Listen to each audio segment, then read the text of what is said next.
कहानी शुरू होती है उस दिन से जब मक्का के लोग अपने बच्चों के नाम अपने बुतों पर रख रहे थे। हजरत अब्दुल मुत्तलिब खामोशी से आगे बढ़ते हैं। उनकी गोद में दोनों जहां के आका मोहम्मद सल्लल्लाहु अलैहि वसल्लम। जैसे ही उन्होंने नाम पुकारा मोहम्मद, भीड़ में सरगोशियां शुरू हो गईं। ये कैसा नाम है? इसका मतलब क्या है? हमारे बुतों जैसा नहीं। तभी भीड़ में से एक आवाज उठती है, मोहम्मद यानी तारीफ के काबिल। और फिर हर तरफ एक ही नारा, मोहम्मद मोहम्मद। बीबी आमिना रहमतुल्लाह अलैहा अपने बेटे को कर कहती हैं, जब मैंने उसे गोद में लिया लगा जैसे मेरा हर गम मिट गया। उसका चेहरा चांद की तरह चमक रहा था। उसकी आंखों में ऐसा सुकून था जो मैंने कभी न देखा। मक्का की वादी में खुशियां फैल चुकी थी। कबीला बनी साद की औरतें जो हर साल मक्का आती थीं, बच्चों को दूध पिलाने और पालने के लिए इस साल भी पहुंची। उनमें थीं बीबी हलीमा, भूखी प्यासी थकी हुई। उनके साथ एक बूढ़ी ऊंटनी और दुबला गधा। सफर इतना सख्त था कि गधा बार बार लड़खड़ाता और ऊंटनी के थनों में दूध की एक बूंद तक न बची थी। बीबी हलीमा के बच्चे के लिए भी दूध ना निकलता था। बीबी हलीमा कहती है, हम सबसे पीछे रह गए थे। किसी के पास अच्छे ऊंट थे, किसी के पास तंदुरुस्त गद्दे। हमारी सवारी थक चुकी थी और हम भूख प्यास से कमजोर हो चुके थे। जब सब औरतें बच्चों की तलाश में निकलती हैं तो उन्हें पता चलता है कि अब्दुल्लाह का एक यतीम बेटा है। लेकिन सब कहते, यतीम बच्चे से हमें क्या मिलेगा, उसकी माँ गरीब है। इस तरह सब औरतें किसी ऐसे बच्चे को लेने से कतराती थी जिनके बाप ना हो। लेकिन हमारे प्यारे नब्बी किसी आम औरत के घर भला कैसे परवरिश पा सकते थे? उनके लिए अल्लाह ने किसी खास को ही चुना था और वह थी बीबी हलीमा, जिनकी किस्मत पर यह जमीन और आसमान आज तक रश्क करते हैं। बीबी हलीमा और उनके शौहर हारिस ने भी सोचा था कि यतीम बच्चा लेने से हाथ खाली रहेंगे। मगर जब सब औरतें अपने अपने बच्चे ले चुकी और उनके हिस्से में कुछ न आया, फिर बीबी हलीमा ने अपने शौहर से कहा, चलो उस बच्चे को ही ले लेते हैं, शायद इसी में हमारी बरकत हो। हारिस ने कहा,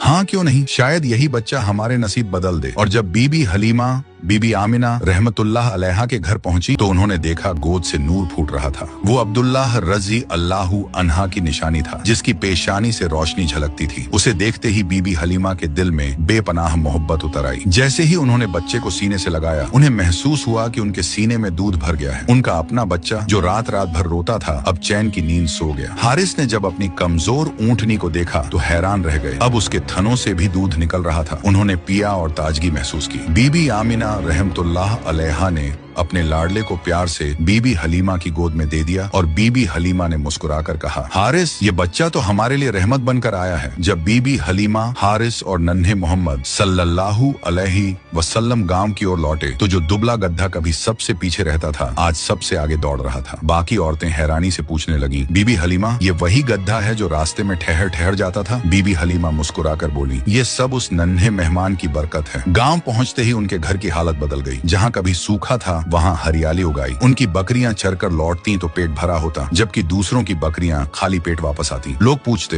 हलीमा, तुम्हारे घर ये कैसी खुशहाली है? और बीबी हलीमा दिल ही दिल में समझ जाती कि ये सब उसी बच्चे की वजह से है। इस तरह बीबी हलीमा के घर दोनों जहां के आका तशरीफ फरमाते। बीबी हलीमा कहा करती थी, मैं मोहम्मद को अपने बेटे से भी बढ़कर चाहती हूँ। जब वो चूल्हे पर रोटियां सेंकती तो आग की तपिश उन्हें महसूस तक न होती। घंटों प्यारे नबी सल्लल्लाहु अलैहि वसल्लम को गोद में लिए उनके चेहरे की रौनक देखती रहती और सोचती कि उनका घर जन्नत बन गया है। मुझे इस बच्चे ने कभी कोई तकलीफ ना दी, बल्कि मेरी हर तकलीफें इसने दूर कर दी। वक्त गुजरता रहा और प्यारे नबी सल्लल्लाहु अलैहि वसल्लम अब करीब 3 साल के हो चुके थे। एक दिन उन्होंने अम्मा हलीमा से पूछा, अम्मा, मेरे भाई रोज कहाँ जाते हैं? बीबी हलीमा ने कहा, मेरे शहजादे, मेरे जिगर के टुकड़े, वो बकरियां चराने जाते हैं। नबी सल्लल्लाहु अलैहि वसल्लम ने फरमाया, मेरा भी दिल चाहता है कि मैं उनके साथ जाऊं। बीबी हलीमा बोली, मेरे प्यारे बेटे, तुम बहुत नाजुक हो, मुझे डर लगता है कहीं आपको यह धूप परेशान न करे। मैं आपको तकलीफ में नहीं देख सकती। मगर जब प्यारे नबी सल्लल्लाहु अलैहि वसल्लम ने बार बार कहा तो आखिरकार अम्मा हलीमा ने इजाजत दे दी। हालांकि उनका दिल अब भी फिक्रमंद था। इस तरह अल्लाह के प्यारे हबीब नबी सल्लल्लाहु अलैहि वसल्लम बकरियों को लेकर जंगल की तरफ जाने लगे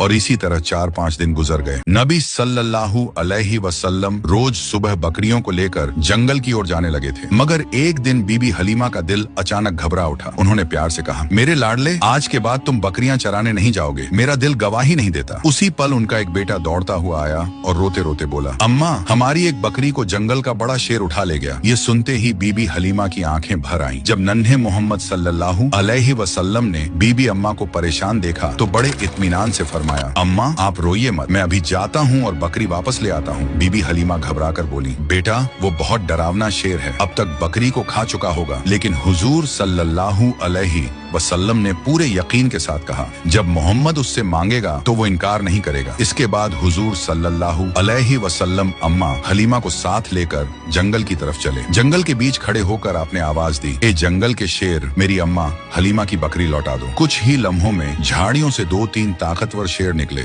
बकरी को साथ लिए हुए और दौड़ते हुए आकर हुजूर सल्लल्लाहु अलैहि वसल्लम के कदमों में बैठ गए। आपने फरमाया, क्या तुम्हें मालूम नहीं कि ये मेरी अम्मा की बकरी है? फिर तुमने इसे क्यों उठाया? शेरों ने अदब से जवाब दिया, ए अल्लाह के महबूब, जब आप यहाँ आते थे हम छुपकर आपके चेहरे की रोशनी देखते थे। ऐसा हुस्न हमने कभी न देखा। जब 3 दिन तक आपका दीदार न हुआ तो हम बेचैन हो गए। हमारे सरदार ने कहा कि अगर दीदार करना है तो बकरी को बहाना बना लो। नबी सल्लल्लाहु अलैहि वसल्लम ने शेरों को प्यार भरी निगाह से देखा, बकरी ली और अम्मा के साथ घर लौट आए। जब यह वाकया लोगों तक पहुंचा तो हर तरफ हैरत फैल गई। लोग कहने लगे, हलीमा का 3 साल का बेटा शेर से बकरी वापस ले आया। सब समझ गए कि यह कोई मामूली बच्चा नहीं है। इस तरह बचपन से ही नबी सल्लल्लाहु अलैहि वसल्लम की शान और पहचान बढ़ती चली गई। उसी दौरान एक दिन रेगिस्तान की हवा कुछ बदली बदली सी थी। बीबी हलीमा की झोपड़ी के पास बच्चे खेल रहे थे और नन्हे मोहम्मद सल्लल्लाहु अलैहि वसल्लम भी उनके साथ मासूमियत से खेल रहे थे। अचानक खेलते खेलते आपका चेहरा सफेद पड़ गया और आप जमीन पर गिर पड़े। उसी वक्त आसमान से 2 फरिश्ते उतरे। उनके हाथों में चांदी का तसला था जिसमें बर्फ और झमझम का पानी भरा हुआ था। उन्होंने नरमी से हुजूर सल्लल्लाहु अलैहि वसल्लम को उठाया, लिटाया और सीना मुबारक खोला। डर के मारे बच्चे भागते हुए बीबी हलीमा के पास पहुंचे और चिल्लाकर बोले, अम्मा, मोहम्मद के साथ कुछ अजीब हुआ है। बीबी हलीमा और उनके शौहर हारिस घबराकर दौड़े और देखा कि नन्हे मोहम्मद सल्लल्लाहु अलैहि वसल्लम जमीन पर लेटे हुए हैं। हुजूर सल्लल्लाहु अलैहि वसल्लम का चेहरा गुलाब की तरह दमक रहा था। फरिश्ते सीना धोकर उसे पहले जैसा कर चुके थे और दिल से मैल का हिस्सा निकाल दिया गया था। ये मंजर देखकर बीबी हलीमा का दिल कांप उठा। उन्होंने नन्हे मोहम्मद सल्लल्लाहु अलैहि वसल्लम को सीने से लगा लिया और घबराकर हारिस से बोली, ये क्या था? कहीं इस बच्चे को कोई नुकसान तो नहीं? हारिस भारी आवाज में बोले, हलीमा, ये इंसानों का काम नहीं, ये अल्लाह का फैसला है। ये बच्चा मामूली नहीं है, लेकिन मुझे डर है कि कहीं कोई बड़ी आजमाइश न आ जाए। बेहतर है हम इसे इसकी माँ के पास पहुँचा दें। बीबी हलीमा की आंखें भर आईं।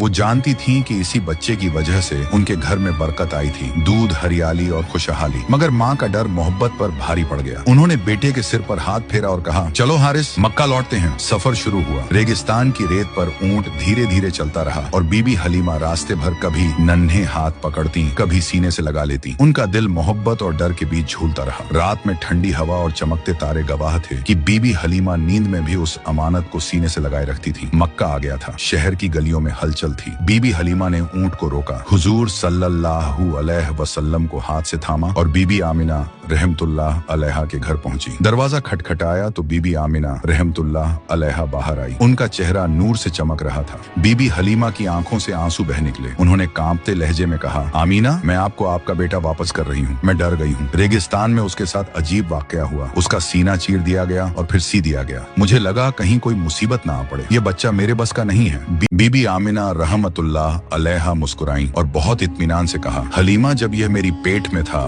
तब भी मैंने ऐसे मंजर देखे थे, वो किसी और ने नहीं देखा। इस नन्हे बच्चे के साथ फरिश्ते रहते हैं। ये अल्लाह की रहमत है, अल्लाह की अमानत है। इस पर कोई बुरा असर नहीं पड़ सकता क्योंकि खुद अल्लाह इसकी हिफाजत कर रहे हैं। बीबी हलीमा खामोश खड़ी रही। बीबी आमना रहमतुल्लाह अलैहा के लहजे में ऐसा इत्मीनान था कि बीबी हलीमा का कांपता दिल भी सुकून पा गया। हुजूर सल्लल्लाहु अलैहि वसल्लम माँ की गोद में मुस्कुराए, मासूम मुस्कान जैसे अलविदा का पैगाम हो। बीबी हलीमा ने उनका सर चूमा और कहा, बेटा, तू हमेशा मेरे दिल में रहेगा। तू वह नूर है जिसने मेरी जिंदगी रोशन कर दी। उस दिन बीबी हलीमा खाली हाथ लौटी, मगर उनके दिल में यह नन्ही रहमत हमेशा के लिए बस गई। इस तरह हुजूर सल्लल्लाहु अलैहि वसल्लम का दूध पीने का द्वार खत्म हुआ और आप मक्का में अपनी वालिदा के पास रहने लगे। यह अल्लाह की मर्जी थी कि अब आपकी तरबियत का नया सफा शुरू हो। मक्का की गलियों में रोज काफिले आते जाते, बुतों की पूजा और झूठी रस्में चलती, लेकिन एक मासूम बच्चा अपनी आंखों से इस दुनिया को देख रहा था, मोहम्मद बिन अब्दुल्लाह सल्लल्लाहु अलैहि वसल्लम। बीबी आमना रहमतुल्लाह अलैहा जब अपने लाडले को देखती तो चेहरे पर नूर झलकता। वह कहती, बेटा, तुम आम बच्चों जैसे नहीं, तुम्हारे कदमों से वही नूर दिखाई देता है जो मैंने तुम्हें पेट में लिए देखा था। दादा हजरत अब्दुल मुत्तलिब भी इस बच्चे पर अपनी सारा मोहब्बत और रहमत बरसाते। काबा के पास उनके लिए बिछौना बिछा होता। आम बच्चों की हिम्मत नहीं होती वहाँ बैठने की, लेकिन जब मोहम्मद सल्लल्लाहु अलैहि वसल्लम आते, सीधे दादा के पास बैठ जाते। लोग रोकते, नौकर हटाने की की कोशिश करते, मगर हजरत अब्दुल मुत्तलिब कहते, छोड़ दो मेरे बेटे को, अल्लाह की कसम इस बच्चे का मकाम बहुत बड़ा है। फिर वह प्यारे नबी सल्लल्लाहु अलैहि वसल्लम को गले लगाते, सर पर हाथ फेरते और उनके साथ बिताए पल में अजीब सा सुकून महसूस करते, जैसे यह बच्चा उनके दिल का सुकून हो। आगे क्या हुआ जानने के लिए पार्ट 2 जरूर देखें।